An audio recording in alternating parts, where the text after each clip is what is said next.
That's probably not working right now. Hey y'all, I'm Chancellor. Welcome to our YouTube channel, Perfect Chaos, where I'm waking up one soul at a time. On today's video, I have a special guest, Christy, Littlefield of Herbs.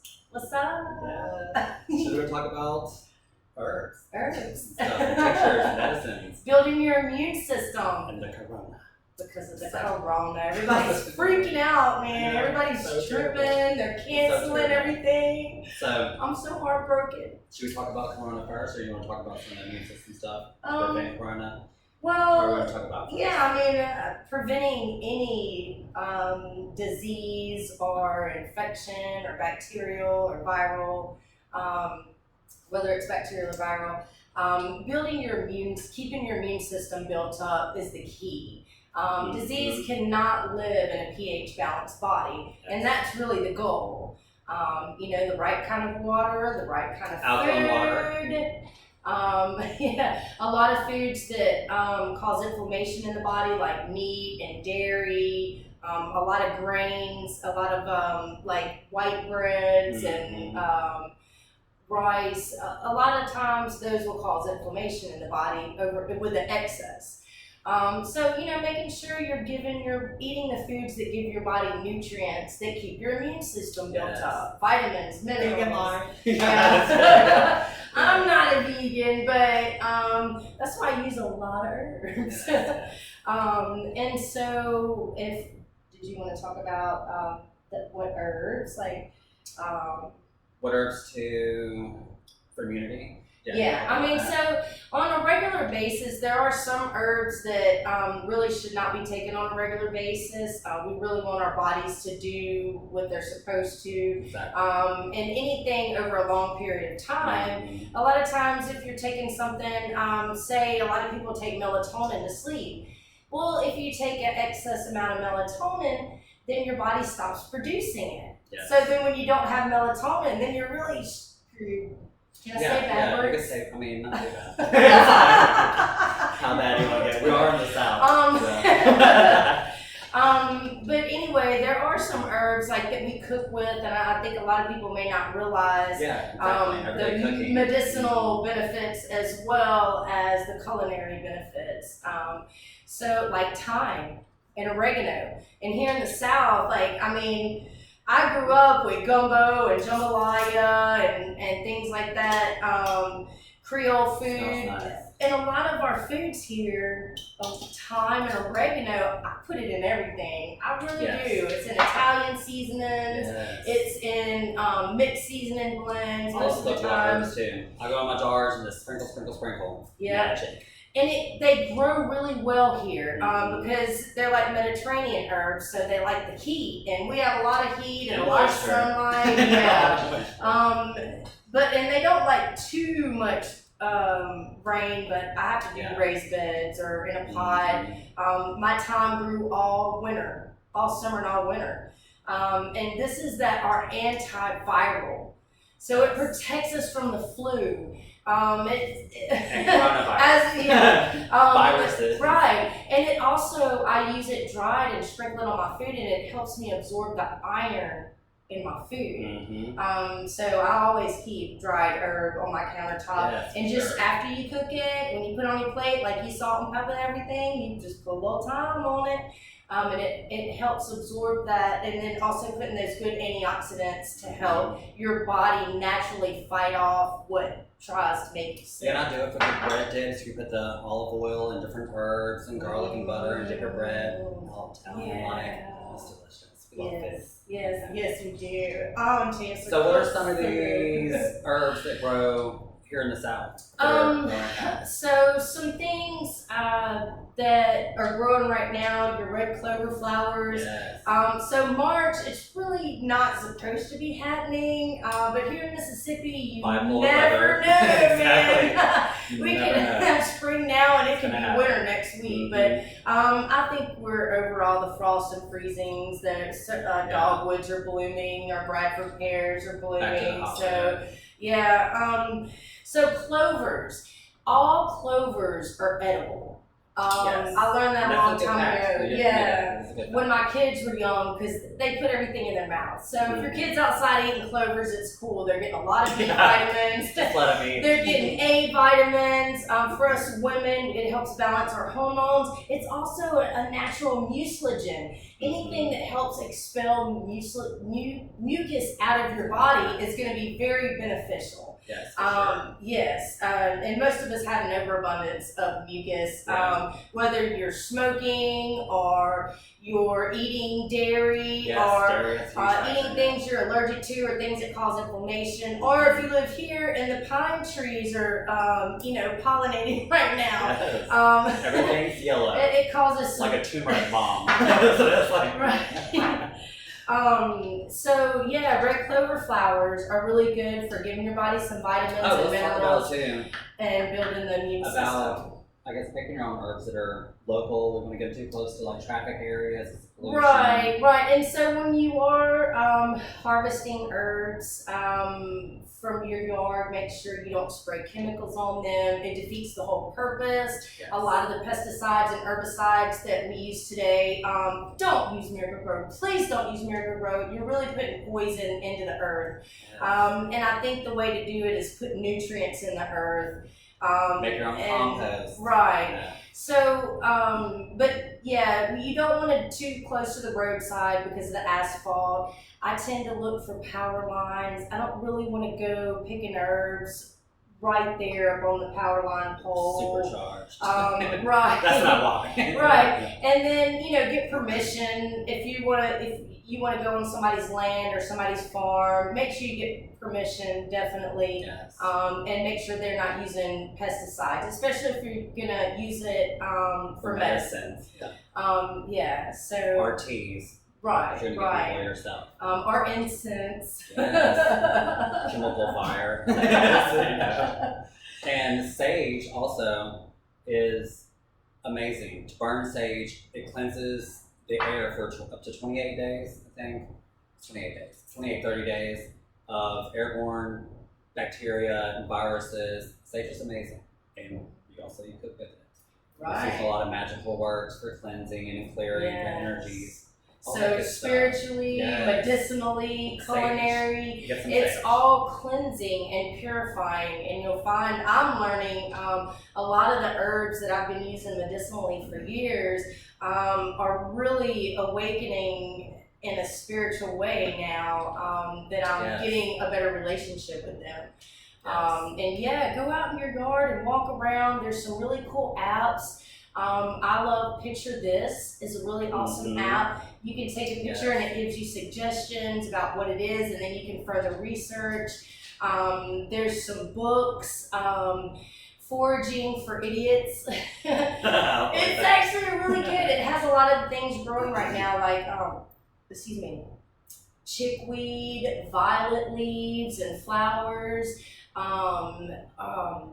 yellow dock, which is a wonderful, wonderful root for iron, the absorption of iron, and nettle leaf. So we were talking about everybody's allergies because of the daisies and the pine trees that are just everywhere here. We have a herb that grows here called stinging nettle. And make sure you know there are some mimics. The book Foraging for Idiots actually has a lot of those poisonous mimics that are growing everywhere right now. A lot of the herbs I mentioned are in there. And then definitely further research them. Most herbs have multi-medicinal properties. So if there's a herb that you want to take that maybe might have like alfalfa, a lot of vitamin K in it, if you're on blood thinners, you might not want to take that herb. But there's something else out there that's going to do the same thing that might not have so much vitamin K. Stinging nettle. It's so prominent here, and you have so many nutrients in this herb, and it's all natural antihistamine.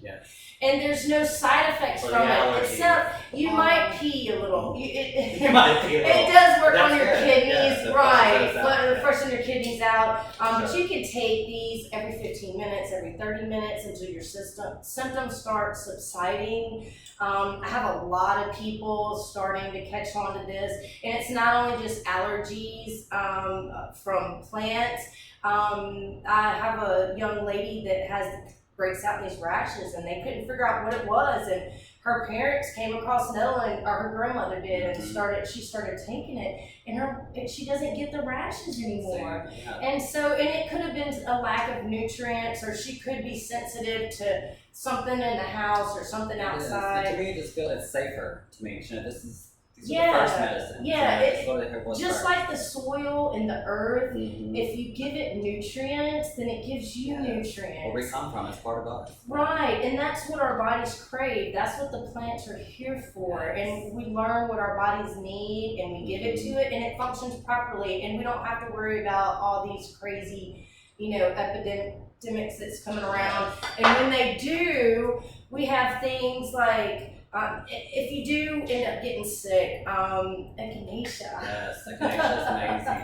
And elderberry, right? Echinacea and Yes, elderberry. they're both also antiviral, which is really good for the Coronavirus. flu. Yeah. So let's keep saying corona since it's a pandemic now. You're gonna have to give me a corona and start talking about them, or put a line in my face. That's pretend. Yes. But anyway, okay, so echinacea. Has been used. I mean, the Native Americans really found this plant and found a lot of different uses for it, from taking care of your gums, to building up the immune system, to making salves out of it. There's a lot of things echinacea does, and it really builds that immune system. Which is important right now, too. It's full of antioxidants. Gets rid of free radicals and bad toxins in your body that are making you sick. This is the Echinacea purpura. And you have other types. Another one that I use is Echinacea augustifolia. That's when it's real serious, I'll use the root. But most of the time, I grow these flowers at home, and they're beautiful. Yes, they call them cone flowers because in the middle of this beautiful bright flower, they'll be purple or pink, yellow. They'll have a big cone, and it's the seeds, and it's the coolest looking little bunch of seeds.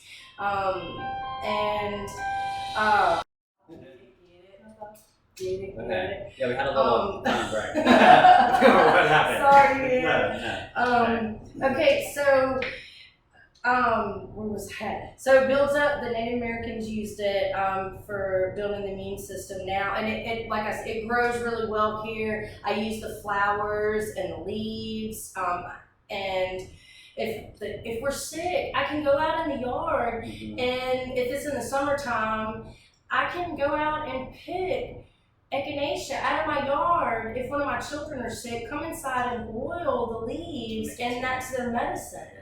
And then also there are other ways of using these herbs and preserving the herbs, and really extracting the medicinal properties from them. The tinctures we'll talk about in a minute. Yeah, tinctures, which is your liquid extract.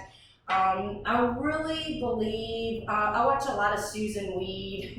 I love her. If you've never heard of Susan Weed, she is like this beautiful herbalist. I got to meet her, well, I didn't meet her, but I heard her speak a couple of years ago.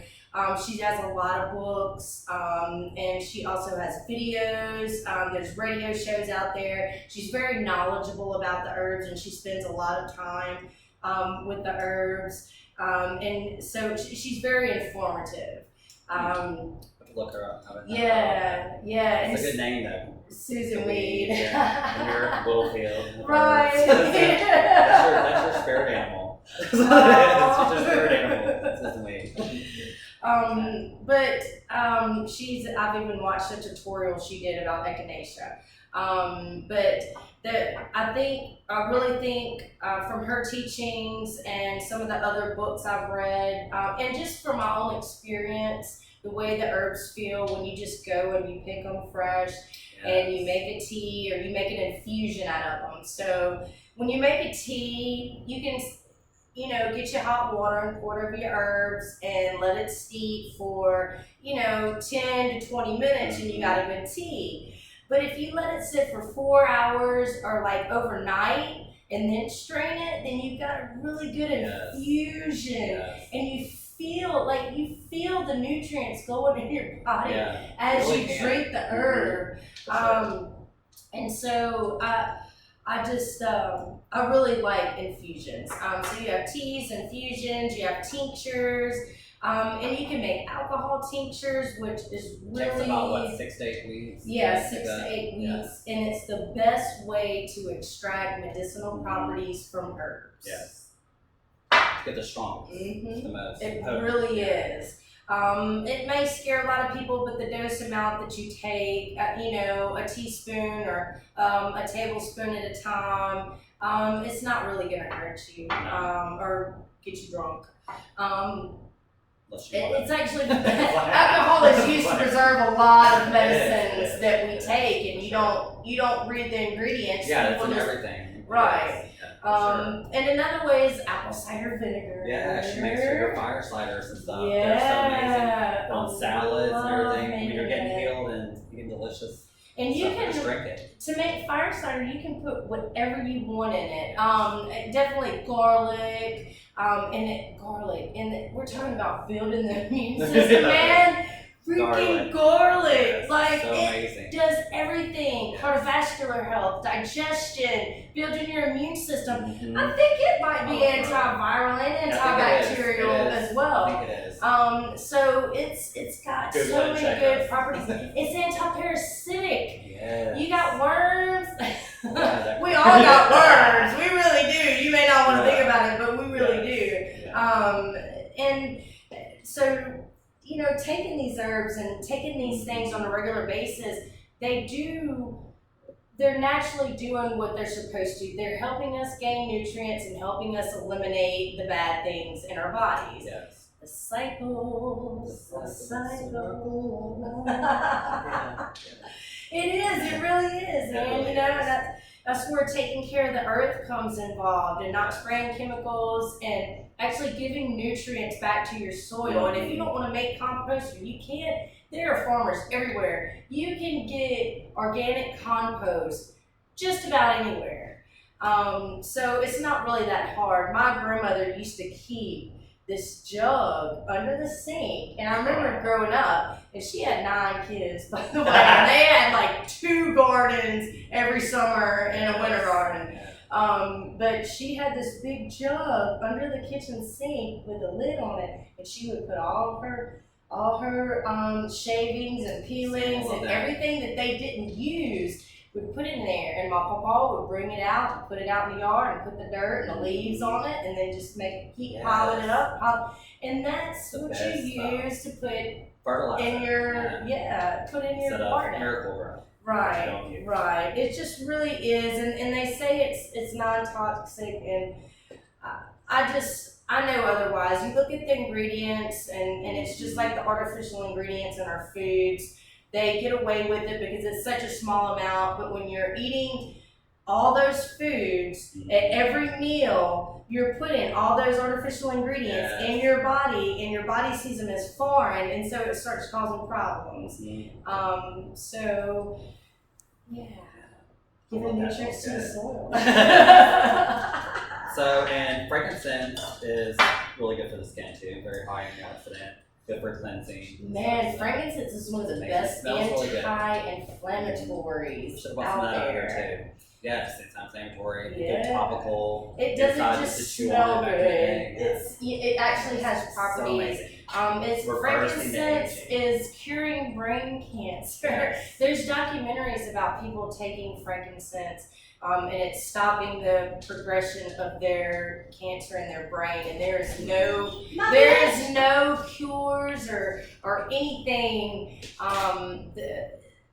medically for brain tumors. Yes. So that's something I thought was really cool. But yeah, it's good in salves. Yes. It cleanses to burn. I mean, it really it does a lot of good stuff. So yeah, you can take frankincense internally, and you can burn it as well. And cedar, talking about cedar too. Yes, cedar. Cedar's another one of those things we can burn. Like, I know everybody wants to do Lysol and Clorox, but a lot of times these things can be more toxic than beneficial. We really have what we need. Nature provides us what we need to deal with what's happening. We just really have to seek it out. And And cedar is something that has sought me out actually this winter. I decided to do a class on cedar, and so I went out and I set, This is it. it was preserving the essence, and we did juniper, cedar, and snow quartz. But to get started, I went and sat with my cedar tree. And I think it should be that way with any herb. Even if you're going to pick some red clovers, sit down with the red clovers, hang out, watch what happens, watch the bees pollinate on them, watch how they react in the wind, watch how they react on a cloudy day, watch how they react on a sunny day. Really get out and spend time with these plants. Yeah, and you share your energy, and you know, it's that, there you go again. I give you my good energy, you give me your good energy. So, what was my point?